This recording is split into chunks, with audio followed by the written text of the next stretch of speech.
Bismillahirrahmanirrahim. Assalamualaikum warahmatullahi wabarakatuh. Alhamdulillahi rabbil alamin. Wassalatu wassalamu ala asyrafil anbiya'i wal mursalin. Nabiyyina Muhammadin wa ala alihi wa sahbihi ajma'in. Asyhadu an la ilaha illallah wahdahu la syarika lah. Wa asyhadu anna Muhammadan abduhu wa rasuluh. Allahumma la ilma lana illa ma 'allamtana. Innaka antal alimul hakim amma ba'd. طيب نواصل في شرح كتاب تطهير الاعتقاد عن أدران الإلحاد للإمام محمد بن إسماعيل الصنعاني الشهير بالأمير الصنعاني رحمه الله تعالى, di mana pada pertemuan sebelumnya kita sudah menjelaskan terkait dengan pengantar yang disebutkan oleh Al-Musannif rahimahullahu taala, di mana beliau rahimahullah menyebutkan sababut ta'lif, ya, sebab beliau menulis kitab ini dikarenakan banyaknya terjadi kesyirikan di negeri-negeri kaum muslimin. Dan apa yang beliau sebutkan tersebut merupakan tasdik dari firman Allah Subhanahu wa taala ketika menyebutkan doa Nabi Ibrahim alaihissalam, wa junubni wa baniya an na'budal asnam. Jauhkanlah aku wahai Tuhanku dan anak keturunanku dari menyembah berhala.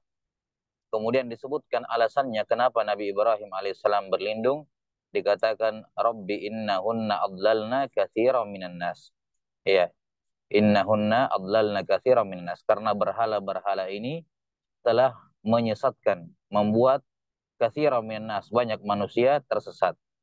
Dan ini di zaman dahulu, ya, terus akan terus berulang, ya, akan terus berulang sampai di zaman-zaman Al-Musannif dan juga di zaman-zaman sekarang, zaman belakangan. Bagaimana kesyirikan ini dia menjadi sesuatu yang dianggap lumrah, menjadi sesuatu yang dianggap wajar, bahkan ini dianggap sebagai bentuk takarrub kepada Allah Subhanahu wa taala. Nah, maka ini menjadi sebab utama, ya, beliau rahimahullah menulis kitab ini. Kemudian beliau menyebutkan bahwa menulis kitab ini merupakan kewajiban atas beliau, wajibun alai. Ya, kata beliau itu kewajiban atas saya, bahkan yata'ayyan, bahkan beliau menganggap itu fardu ain bagi diri beliau. Dan sisinya atau alasannya dikarenakan mengingkari kemungkaran hukumnya wajib berdasarkan 3 maratib yang tersebut dalam hadis Abu Sa'id Al-Khudri riwayat Imam Muslim, man ra'a minkum munkara falyughayyirhu biyadihi, bahwa kewajiban pertama bagi seorang muslim yang mampu mengingkari kemungkaran dengan tangannya adalah dengan menggunakan tangannya, dengan menggunakan tangannya. Nah, tapi di sini beliau rahimahullah bukanlah penguasa dan juga tidak bisa merubah kemungkaran dengan tangan, maka kewajibannya pindah ke tahapan yang kedua, wa faman lam yastati' fa bilisanihi. Siapa yang tidak mampu maka dengan lisannya, dengan mulutnya, dengan karya tulisnya, dan inilah tugasnya para alim ulama. Tugasnya para alim ulama. Nah, wallahu taala alam bisawab. Kemudian beliau rahimahullahu taala menyebutkan satu perkara yang unik ketika beliau menyebutkan bentuk kesyirikan yang banyak terjadi tersebut, ya.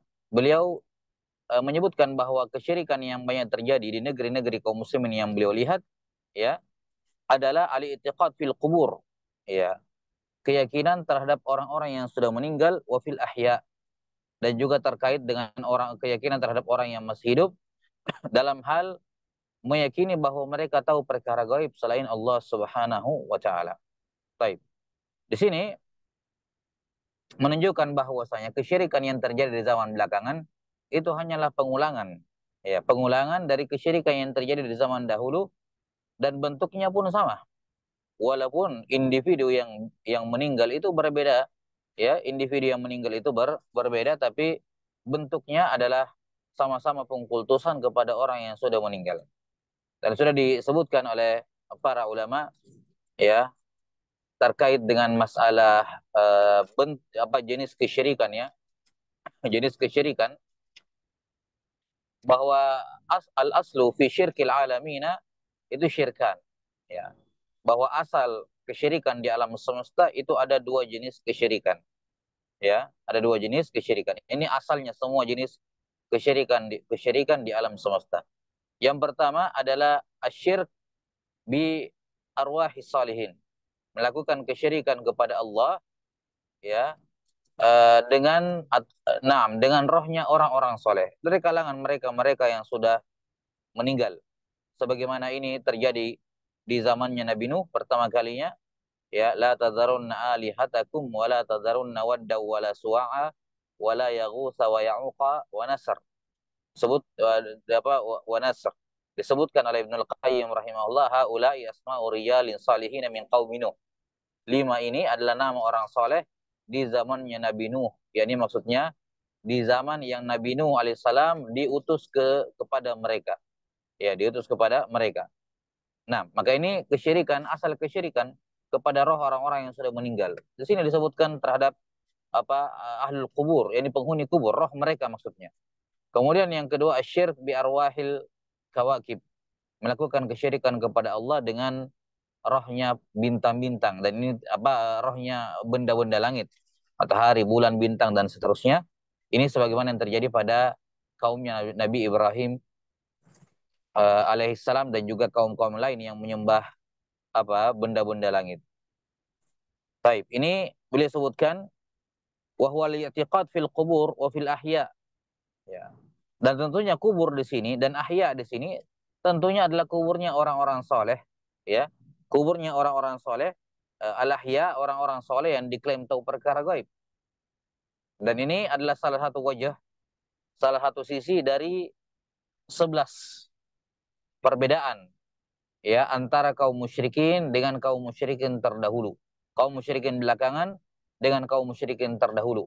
Di mana Syekh Muhammad bin Abdul Wahhab rahimahullah menyebutkan dalam Al-Qawaid Al-Arba di kaidah yang keempat, ada satu perbedaan secara secara mansus, ya, sebagai suatu kaidah, walaupun secara tersirat, ya, ditemukan perbedaan lain dari 3 kaidah yang beliau sebutkan di Qawaid Al-Arba. 3 kaidah pertama. Ada perbedaan-perbedaan lain. Nah, saya insya Allah sebagian darinya, cuman salah satu perbedaan antara musyrikin zaman dahulu dan musyrikin zaman belakangan, di mana kaum musyrikin zaman dahulu lebih mending kesyirikannya, ya, masih mending kesyirikannya dibandingkan kesyirikan musyrikin zaman belakangan, adalah bahwa kesyirikan orang-orang zaman dahulu itu terbatas pada rohnya orang soleh, ya, rohnya orang orang soleh, orang-orang yang betul-betul soleh menyembah Allah Subhanahu wa taala, ya, orang-orang yang dekat yang tidak bermaksiat kepada Allah. Sementara kesyirikannya orang-orang belakangan seperti yang disebutkan di sini oleh Al-Musannif rahimahullah, bahwa kuburan itu, ya, ahlahiyah itu tidak jarang merupakan kaum yang masuk dalam kategori orang yang ahli fujur, para pelaku maksiat yang tidak pernah sholat, tidak pernah ruku dan sujud, ya, tidak tahu sama sekali tentang sunnah, tidak takut kepada hari kiamat dan seterusnya, ya. Nah, ini mereka serampangan dalam memilih sembahan. Orang-orang musyrikin Quraisy, mereka melakukan kesyirikan dan hukumnya tidak berbeda, sama-sama musyrik, tapi lebih mending karena mereka juga milih-milih, ya, dalam tanda kutip, ya, selektif dalam memilih sembahan. Tidak semua pohon itu disembah, tidak semua batu itu disembah, tidak semua benda langit disembah, tidak semua ini dan itu disembah. Ya. Hanya yang mereka yakini bahwa roh orang soleh berada di dalam benda-benda mati tersebut, pohon atau batu tersebut. Baik. Kemudian dikatakan di sini, wa huwa al-i'tiqad fil qubur wa fil ahya mimman yadda'i al-ilma bil mughayyabat. Nah, ini salah satu yang uh, ke kesyirikan atau bahkan dikatakan kekafiran, ya. Nah, yang banyak terjadi di kalangan kaum sufi ekstrim dan yang mengikuti mereka, di mana mereka meyakini bahwasanya para guru mereka, para syaikh mereka itu sudah sampai dalam jenjang hakikat ataupun ma'rifat yang dengannya mereka sudah lepas dari hukum halal dan haram. Ya, hukum halal dan haram.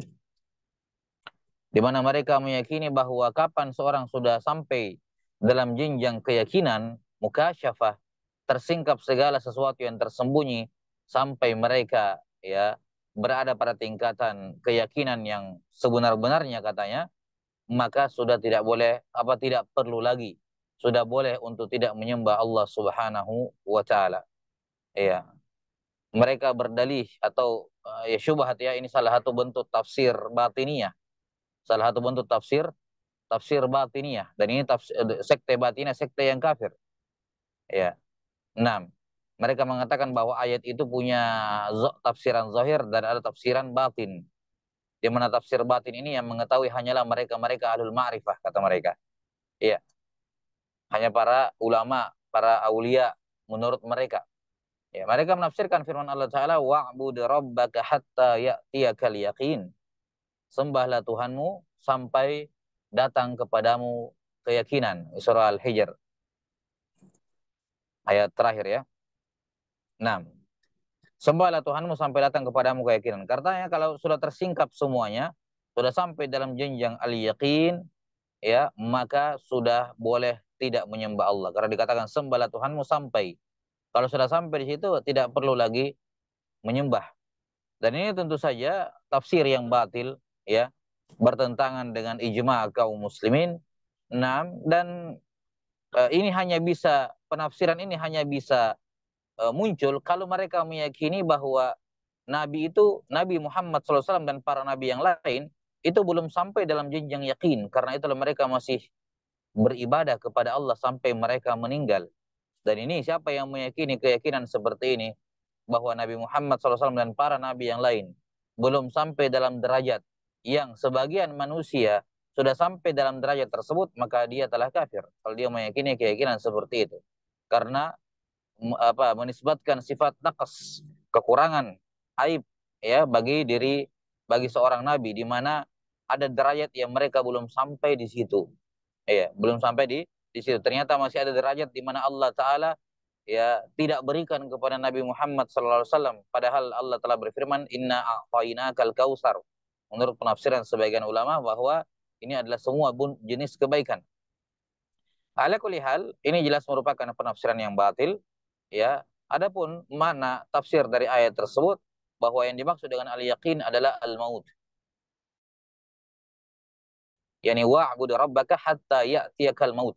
Sembahlah Tuhanmu sampai datang kepadamu kematian. Ini tafsir yang tafsir yang benar dalam masalah ini. Nah, dan tafsir ini ditunjukkan oleh ayat yang lain, dan ini bentuk tafsirul Quran, tafsirul ayah bil ayah.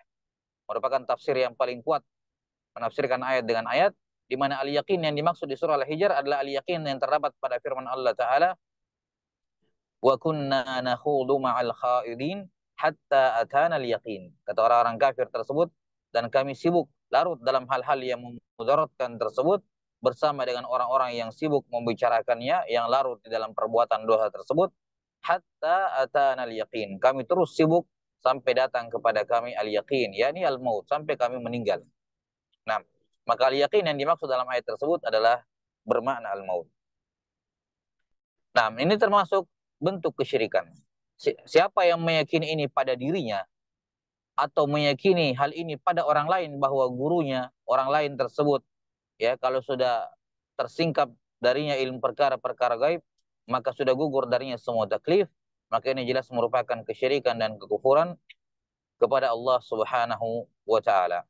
Nah, wallahu taala alam bissawab. Kemudian kata beliau rahimahullahu taala, min ahlil fujur, ya. Ini ya yang kita sebutkan tadi, sisi bahwa kaum musyrikin terdahulu masih lebih mending, di mana orang-orang yang mereka sembah itu adalah orang-orang saleh, atau rohnya orang-orang saleh, atau orang-orang saleh yang masih hidup menurut mereka. Nah, dan ini juga dipaparkan oleh Syekh Muhammad Abdul Wahab rahimahullah dalam kaidah yang kedua dari Qawaidul Arba. Kata beliau rahimahullahu taala, fa wajaba alayya an unkira ma aujaballahu inkarahu. Ya, ini fardu ain. wala akuna minal ladzina yaktumuna ma aujaballahu idharahu. Dan saya jangan termasuk tergolong ke dalam orang-orang yang menyembunyikan apa yang wajib untuk dimunculkan. Nah, dan ini merupakan tindakan yang haram. Allah Subhanahu wa taala menyebutkan pengkhianatan ini dari orang-orang Yahudi. Wala apa? Wala talbisul haqqa bil batil wa taktumul haqqa wa antum ta'lamun. Dan janganlah kalian apa? Melakukan labas, ya, menyamarkan kebenaran dengan kebatilan, ya, dan kemudian kalian menyembunyikan kebenaran tersebut keadaan kalian mengetahui. Dalam keadaan kalian mengetahui. Nah, ini menyembunyikan al-haq yang dilakukan oleh orang-orang yang berilmu, ini merupakan dosa yang besar dan merupakan pengkhianatan dari perjanjian yang Allah Ta'ala ambil kepada mereka. Iya. Wa idh akhadallahu mitsaqal ladzina utul kitab la tubayyinunnahu lin-nasi wa la taktumunah. Dan ingatlah ketika Allah Ta'ala mengambil perjanjian dari ahlul kitab, orang-orang yang diberikan ilmu kitab dari kalangan para pendeta Yahudi, Nasrani, atau ulama kaum muslimin, ya, Allah mengambil perjanjian dari mereka, misak, disebutkan dengan kata misak, sesuatu yang sangat kuat. La tubayyinunnahu lin-nasi wa la taktumunah. Hendaknya kalian menjelaskan isi kitab tersebut kepada orang-orang, kepada manusia, ya, dan jangan kalian apa? Dan jangan kalian menyembunyikannya. Ya, jangan kalian menyembunyikannya. Dan juga Nabi SAW mengancam man su'ila an ilmin fakatamahu uljima bilijamin minan nari yaumal qiyamah. Siapa yang ditanya tentang suatu ilmu kemudian dia menyembunyikan jawabannya, kebenarannya, maka mulutnya akan diikat dengan tali kekang neraka, ya, jahanam pada hari kiamat dalam neraka. Dan juga Allah Subhanahu wa taala berfirman terkait dengan perintah untuk menyampaikan, ya, menyampaikan isi kitab, ya, ayat-ayat yang semisal dengannya, ada beberapa ayat lain dalam Al-Qur'an. Nah, ala kulli hal, ini sejumlah dalil, ya. Ini sejumlah dalil, dan ada dalil-dalil yang lain yang menunjukkan kewajiban bagi seorang yang memiliki pengetahuan untuk menjelaskan, apalagi ketika hal tersebut tidak ada yang menjelaskan, ya, maka menjadi fardu ain bagi dia untuk menjelaskannya. Baik, kemudian kata beliau rahimahullah, fa'alam annaha huna usulan fi qawaidid din.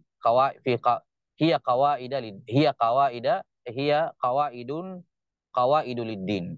Nah, kata beliau rahimahullah, ketahuilah di sini terdapat sejumlah kaidah. Terdapat sejumlah usul yang merupakan kaidah-kaidah agama. Nah, usul jamak asal secara bahasa bermakna ma yubna alaihi ghairuhu. Ya, menurut penafsiran yang masyhur, bahwa asal adalah segala sesuatu yang selainnya dibangun di atasnya secara bahasa. Adapun secara istilah, asal memiliki banyak 5 atau 6 penafsiran di kalangan ulama terkait dengan makna asal secara istilahan. Namun yang lebih tepat di sini, ya, seperti yang beliau sebutkan setelahnya, dikatakan hiya qawaid. Di antara makna asal secara istilah adalah kaidah mustamirrah. Ya, kaidah mustamirrah, kaidah-kaidah yang baku, yang berlaku terus-menerus. 6, itu makna asal. Jadi kata beliau di sini ada sejumlah usul, beberapa kaidah-kaidah yang merupakan kaidah-kaidah dalam agama. Ya, ini agama Islam. Wa min ahammi ma tajibu ma'rifatuhu al muhidin. Dan kaidah ini atau usul ini merupakan salah satu perkara yang wajib diketahui oleh setiap yang muwahhid, setiap orang yang bertauhid. Nah, ini menunjukkan bahwa mengetahui kawaid ini hukumnya adalah fardu ain, karena dikatakan ala al-muwahhidin, kepada semua muwahhid. Nah, ini sama seperti kalam al-musannif rahimahullah atau Muhammad Ibn Wahab rahimahullah di Salatul Usul ya di awal, i'lam rahimakallah annahu yajibu alaina. Kemudian di muqaddimah lain yajibu ala kulli muslimin wa muslimatin. Ya. Nah, ini hukumnya fardu ain bagi setiap muwahhid untuk mengetahuinya. Ya.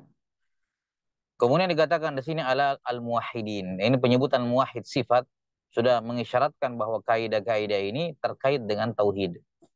Kaidah-kaidah ini terkait dengan tauhid, dalam memantapkan tauhid dan dalam menghilangkan berbagai kerancuan yang terkait dengan permasalahan tauhid.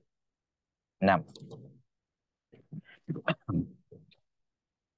kata beliau rahimahullah al-aslul awal. Kaidah pertama. Ini 5 kaidah. Beliau seperti yang kita sudah sebutkan, kata beliau di sini usul, tepatnya ada 5 usul, 5 qawaid, 5 kaidah. Di mana masing-masing dari kaidah ini merupakan taksis terhadap akidah yang sahih, akidah yang sahihah, ya, dan sekaligus sebagai apa? Uh, bantahan ya. Di dalam setiap kaidah itu terkandung sanggahan dan bantahan kepada penyimpangan-penyimpangan dalam akidah. Ya, sama seperti kaidah arba lah ya. 4 kaidah itu dari satu sisi merupakan taksis pembangunan pondasi ketauhidan, di sisi lain setiap kawaid tersebut mengisyaratkan sanggahan kepada berbagai syubhat, di mana dipaparkan oleh beliau lebih lanjut dalam Kasyfus Syubhat. Nah, maka sama seperti di sini, masing-masing dari asal ini dari satu sisi merupakan taksisul kaidah, taksis pembangunan pondasi akidah yang benar, akidah yang sahih, sekaligus sebagai sanggahan dan bantahan akan syubhat yang terkait dengannya. Qala rahimahullah al-aslul awal. Kaidah pertama, landasan pertama. Annahu qad ulima min daruratid dini. Min daruratid dini anna kulla ma fil Qur'ani fahuwa haqqun la batilun. Wa sidqun la kadhibun. Wa hudan wa la dhalalah. Wa ilmun la jahalah. Wa yaqinun la syakka fihi. Fahadal aslu aslun la yatimmu islamu ahadin wala imanuhu illa bil iqrari bihi wa huwa mujma'un alaihi la khilafa fihi. Nah,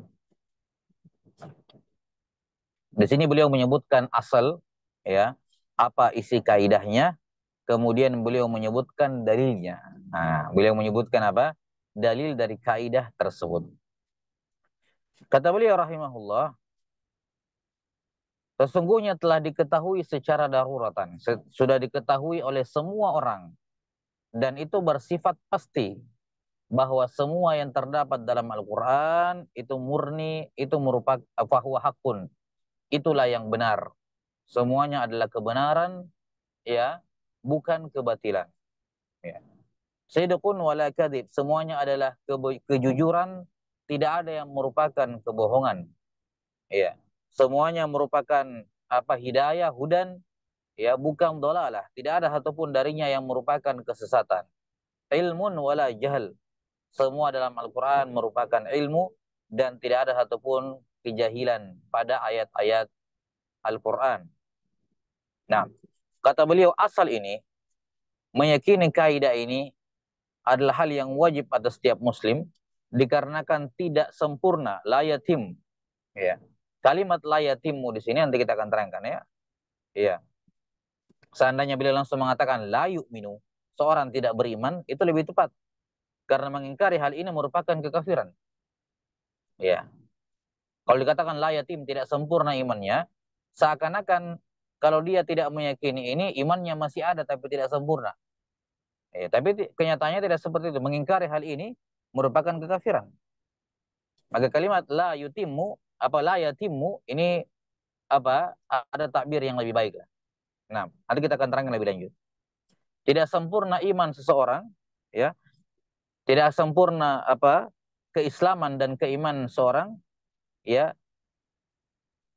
kecuali dengan cara dia mengakui kaidah ini, mengimani kaidah ini. Bukan hanya ikrar tapi juga iman, ya, menerapkan dengan ucapan dan perbuatannya.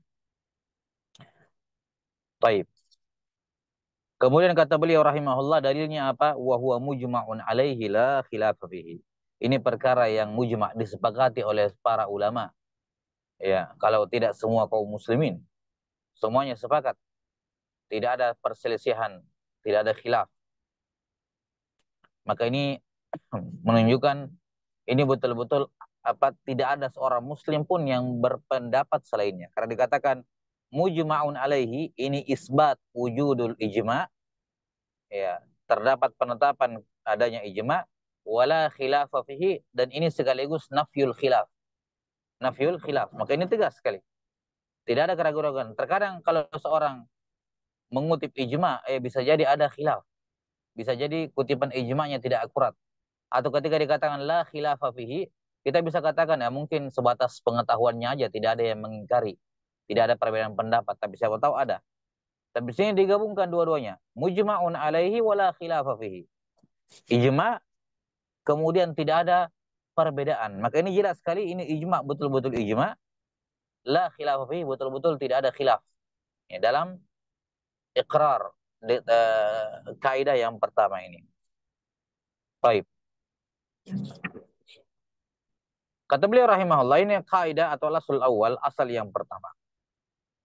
Asal yang pertama. Dan ini tentu saja menjadi dasar. Ini bukan hanya dasar dalam tauhid, tapi dasar dalam semua perkara agama. Karena sumber hukum, sumber pengabaran, sumber akidah, ya, sumber adab, akhlak, sumber sirah, ya, sumber apa, ya, segala hal, sumber semua kebenaran, sumber semua ilmu, semuanya yang pertama dan terutama adalah Al-Quran. Maka keyakinan yang benar terhadap Al-Quran menjadi modal pertama dan terpenting. Yang sebaliknya, ketika seorang tidak memiliki iman, kepercayaan, ataupun konsep yang benar terkait dengan Al-Quran, maka akan runtuh semua perkara agamanya. Akan runtuh semua yang dia bangun di atas, ya, di atasnya. Ketika dia tidak mempercayai atau tidak mengimani hal ini yang terkait dengan Al-Quran. Nah, kata beliau rahimahullah, qad ulima min daruratid din. Sudah diketahui, ya, sudah diketahui berdasarkan perkara yang darurat dalam agama Islam.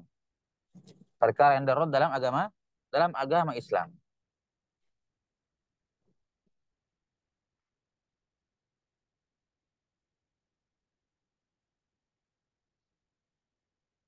Kita sudah mengetahui ya bahwa ilmu itu ada dua, ilmu daruri sama ilmu nadhari, yang muktasab. Ya, daruri dan nadhari atau al-muktasab.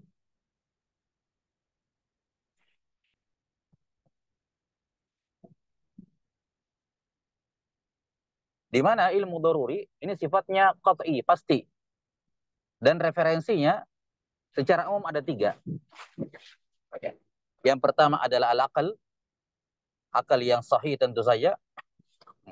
Kemudian yang kedua adalah al-his, panca indera, yang lima. Dan yang ketiga adalah khabar yang mutawatir. Khabar yang mutawatir. Nah, ini tiga referensi atau sumber sesuatu ilmu dikatakan ilmu daruri. Dan tentu saja, ya, ini terkait dengan ilmunya makhluk, ya. Terkait dengan ilmunya al-makhluqat. Nah, kita tidak berbicara dari awal tentang ilmunya Allah Subhanahu wa taala. Jadi referensi ilmu yang sifatnya daruri, yang pasti benar, mutlak kebenaran, tidak mungkin ada kemungkinan salahnya, itu ada tiga. Akal sehat, kemudian his yang sehat juga, dan al-mutawatir, atau mungkin bisa digunakan dengan istilah yang lebih luas, yaitu perkara yang pasti dalam syariat, yang sifatnya qat'i dalam syariat. Sifatnya qat'i dalam syariat. Nah, di mana sumbernya adalah kabar yang mutawatir. Dan ketika dikatakan bahwa ini maklum minad dini bid-darurah, bahwa Al-Qur'an ini semuanya kebenaran dan seterusnya, ini referensinya tentu saja ya.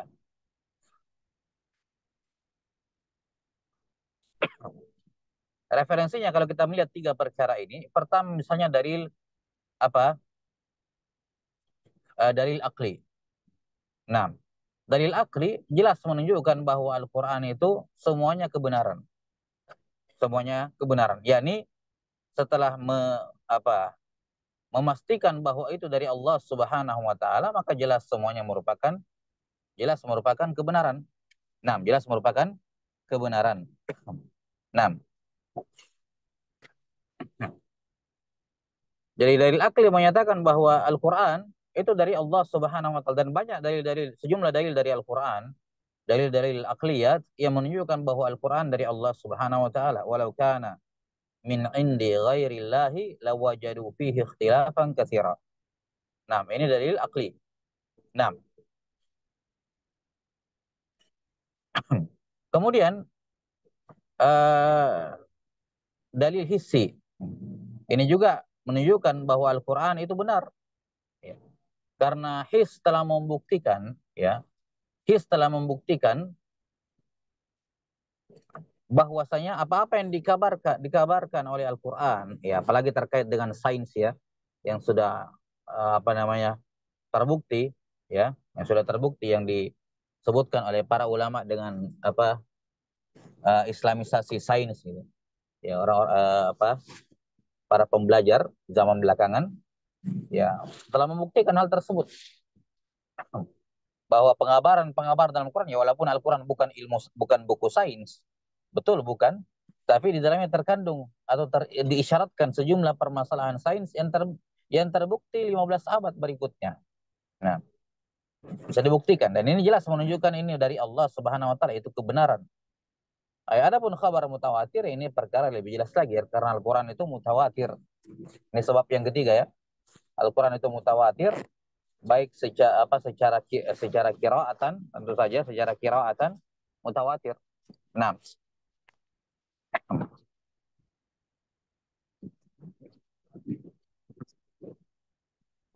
intinya bahwa apa yang disebutkan di sini berupa kebenaran Al-Quran, bahwa Al-Quran merupakan sumber kebenaran, kejujuran, ilmu, hidayah, ini semua perkara yang maqtu' minad dini bil darurah. Ya, semua orang Islam tahu, tidak perlu apa, tidak perlu ada tidak perlu ada nazar padanya, karena ini ilmu daruri. Artinya apa? Tidak perlu orang Islam itu cari-cari dalil ataupun berpikir lebih jauh untuk mengetahui kebenaran ini. Ini semua sudah jelas. Hmm. Karena itulah siapa yang mengingkari ini, maka apa? Dia keluar dari Islam. Karena di antara ya, salah satu sebab seorang dianggap melakukan kekafiran, ya, adalah ketika dia mengingkari sesuatu yang maktu, sesuatu yang bersifat qat'i dalam syariatul Islam. Dalam syariatul Islam. Nah, jadi ini sudah tidak perlu diragukan. Ya, ini kaidah yang pertama ini bukan kaidah yang masih butuh diskusi, yang masih butuh direvisi, yang masih butuh diperbincangkan. Ini sudah final. Ya, ini sudah final, dan ini diakui oleh semua ahlul qiblah. Semua yang masih menisbatkan dirinya kepada Islam, hatta dia melakukan kesyirikan terang-terangan, tapi dia masih meyakini itu ajaran Islam, dia tidak akan tolak ini. Para pelaku kesyirikan, penyembah kubur, ya, para penyembah wali-wali, pengkultusan yang berlebihan kepada mereka, kalau dihadapkan kepada mereka, dibacakan kepada mereka kaidah ini, pasti mereka tidak akan nolak. Karena ini benar, memang demikian kenyataannya. Ya, maka sekali lagi, ini kaidah pertama, ya, bukan bukan bukan sesuatu yang menerima perdebatan. Nah, nggak ada terima perdebatan. Siapa yang mengingkari ini sudah nggak ada urusan dengan pembahasan ini, nggak ada urusan dengan kaum muslimin. Nah, Ya, dan bukan kepada mereka ditujukan eh, apa pembahasan-pembahasan selanjutnya. Ya, karena itu jelas dia bukan orang Islam. Ya. Kata beliau rahimahullah, apa yang menjadi perkara yang maklum minad dini bid darurat tersebut?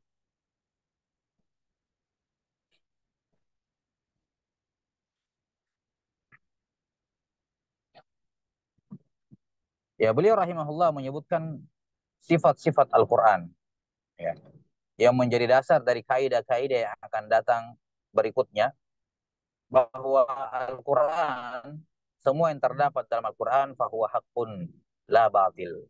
Nah, semuanya Allah Ta'ala berfirman, Al-haqqu min rabbik fala takunanna minal mumtarin. Kebenaran itu semuanya, alif lam, al-haqqu, ya, enam. Kebenaran itu semuanya dari Tuhanmu, maka janganlah menjadi orang-orang yang ragu. Ya, janganlah menjadi orang-orang yang ragu. Juga Allah Subhanahu wa taala berfirman, apa? Bil haqqi, apa, anzalnahu wa bil haqqi nazal. Ya, dengan kebenaran, yakni dengan sesuatu yang benar, dengan hikmah yang nyata, ya, kami menurunkan Al-Qur'an, dan dengan apa kebenaran pula Al-Qur'an itu turun. Bil haqqi nazal. Baik.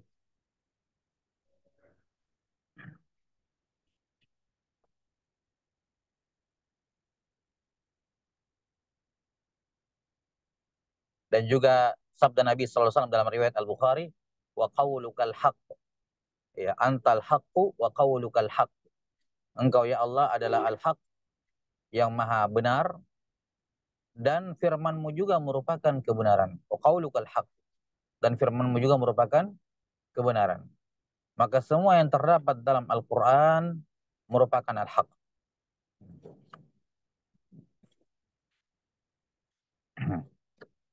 Apa itu al-haq? Al-haq adalah sesuatu yang bersifat pasti. Ya, bukan yang berupa ihtimalat, ya, kemungkinan-kemungkinan. Ia merupakan sesuatu yang bersifat pasti. Nah, sesuatu yang merupakan kebenaran dan bersifat pasti. Itu al-haq. Nah,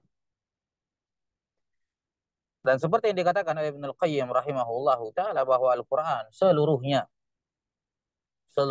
kandungannya itu terkait dengan tauhid kepada Allah Subhanahu wa taala. Dan tauhid adalah sebesar-besar hak, ya, di mana Allah taala menciptakan, ya, ma khalaqnahuma illa bil haqqi. Kami tidak menciptakan langit dan bumi kecuali dengan al-haq. Di antara penafsirannya, illa bil haq, yakni li ajlil haq. Ya, kami menciptakan langit dan bumi dengan tujuan apa? Untuk sesuatu yang benar. Ya, dengan tujuan apa?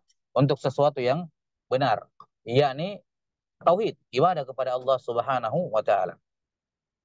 Ya, maka al-haq adalah tauhid kepada Allah Subhanahu wa taala di antara penafsirannya.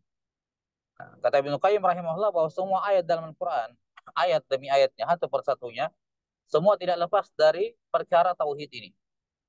Tauhid kepada Allah taala. Kenapa?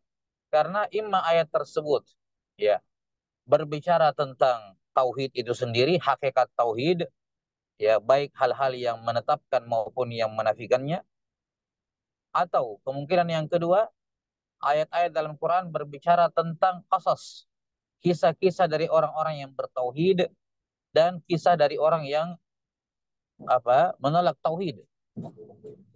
Kemungkinan yang terakhir, yang ketiga, atau ayat-ayat tersebut berbicara tentang hukum-hukum, ya, terkait dengan hukum-hukum yang merupakan manifestasi dari tauhid itu sendiri.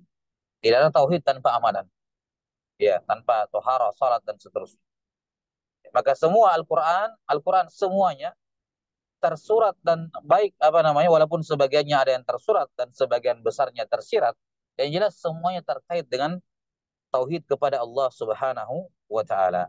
Nah, Allah taala alam bisawab. Ini yang disebutkan oleh Al-Musannif rahimahullahu taala yang pertama. Dan tentu saja banyak sekali ya dalil-dalil yang menyebutkan tentang bahwa Al-Qur'an ini semuanya adalah al-haq. Semuanya adalah kebenaran, ya, la batil.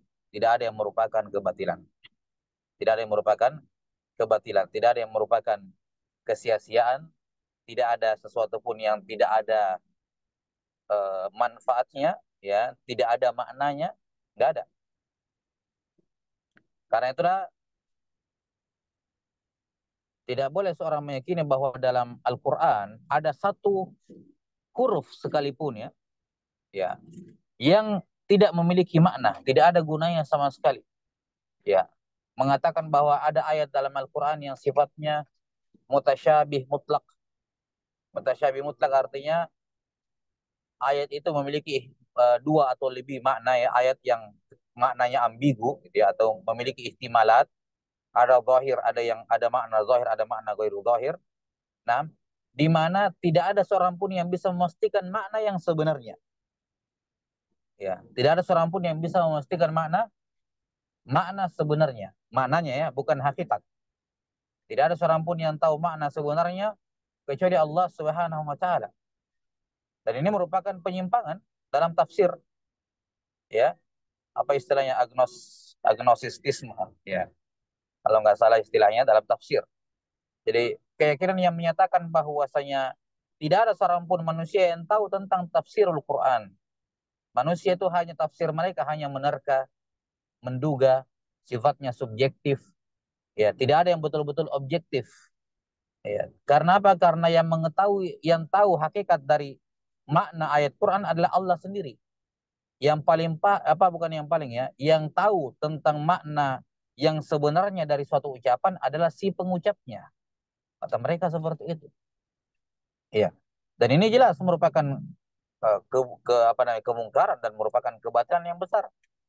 Seandainya ayat Al-Quran itu hanya Allah Subhanahu wa taala yang tahu makna yang sebenarnya, makna yang pastinya gitu. Sementara kita semua ini mufassir, para ulama maksudnya itu hanya meraba-raba saja, sehingga setiap orang bebas menafsirkan, silakan menafsirkan itu menurut kamu, menurut ini, menurut itu. Toh yang benar sebenarnya di sisi Allah saja. Ya, kita di sini hanya ini dan itu, maka jangan saling menyalahkan penafsiran, ya, walaupun misalnya penafsirannya tidak bersumber sama sekali, murni akal, tafsir birra'i murni, jangan disalahkan karena bisa jadi itu juga itu yang benar. Kita nggak tahu apa yang betul-betul benar. Nah, ini secara tidak langsung, sadar maupun tidak sadar, dia telah menyatakan bahwa dalam Al-Quran terdapat banyak kebatilan. Ya, kenapa terdapat banyak kebatilan? Ya, karena tadi konsekuensinya, baik dia berlakukan, mereka berlakukan itu pada semua ayat, bahwa semua ayat tidak ada yang tahu tafsirnya kecuali Allah, atau pada ayat-ayat tertentu, ya. Nah, pada ayat-ayat tertentu mereka berlakukan seperti itu, ya. Ini sama saja. Ini sama saja mengatakan bahwa dalam Al-Quran ada sesuatu yang batil. Apa itu batil? Tidak ada manfaatnya, tidak ada gunanya bagi kita. Untuk apa kita baca, kita tahu, kita dengarkan itu ayat, pembacaannya diturunkan kepada kita? Untuk apa Nabi Muhammad SAW diutus sebagai Nabi dan Rasul kalau tidak ada yang tahu maknanya kecuali Allah? Ya, kebatilan kalau begitu ayat itu. Batil saya, kesia-siaan, ya. Kesia-siaan, tidak ada gunanya. Abas. Ya, dan Maha Suci Allah Ta'ala, ya, Maha Suci kalamnya dari hal-hal yang seperti tudingan-tudingan semacam itu. Nah, maka ini perkara yang mendasar bahwa semua ayat dalam Al-Quran itu merupakan hakun la batil. Tidak ada yang tidak bermakna, tidak ada yang tidak ada kandungannya, tidak ada yang tidak jelas dari seluruh sisinya. Ya, kita tidak mengingkari adanya mutasyabihat yang sifatnya nisbi, atau ada tafsir-tafsir yang hanya diketahui oleh sekelompok orang tertentu seperti yang disebutkan oleh Ibnu Abbas radhiyallahu anhu ketika menyebutkan jenis-jenis tafsir Al-Qur'an. Nah, tapi kalau dikatakan bahwa satu dunia tidak ada yang mengetahuinya, maknanya seluruhnya, hanya Allah yang tahu, yakni maknanya bukan hakiki, maknanya, nah, ini jelas merupakan pelanggaran dan merupakan kekafiran.